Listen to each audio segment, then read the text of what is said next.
Hey, I'm Tron, and this is Word, your daily Bible chapter reading plan. Genesis 33 is the flavor of the day, and in 20 verses, Jacob meets his brother Esau and humbles himself in front of him. But Esau runs to embrace his brother. After some debating, Esau receives Jacob's gifts and offers an armed escort to his place.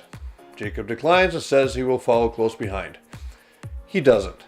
Esau goes one way to Seir and Jacob the other to Succoth. Eventually, the travelers will settle near Shechem, where Jacob buys a field and builds an altar to honor the mighty God of Israel.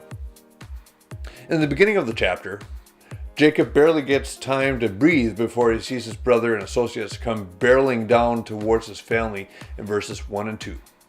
Then Jacob looked up and saw Esau coming with his 400 men. So he divided the children among Leah, Rachel, and his 2 servant wives. He put the servant wives and their children at the front, Leah and her children next, and Rachel and Joseph last.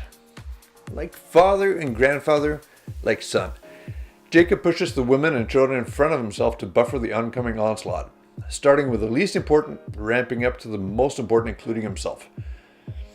The men before him made it almost habitual practice of hiding behind their wives when the going got tough. And when the people finally reach Jacob, he grovels as a doomed prisoner before royalty, expecting to be executed. I'm not sure I like this about these men who are so revered as men of faith and patriarchs of a mighty people. But if I have to be honest, I can see a little of myself in them too.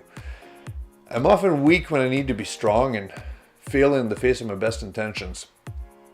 Maybe that is why I dislike it so much. I don't know if it would ever get to that extreme, but I'm painfully aware of my old tendency for self-perseverance. I'm not always who I aspire to be, but I'm loved by God in spite of that. It is a faith journey even when my human nature gets the better of me.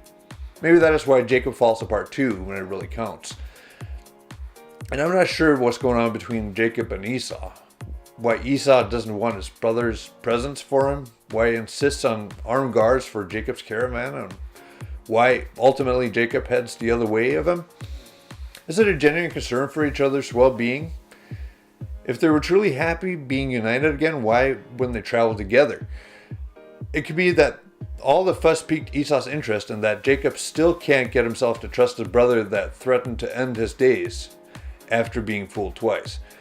Not sure, but they don't seem to pursue each other much after the initial contact. Jacob has arrived in the heart of Canaan and makes himself at home in verse 18.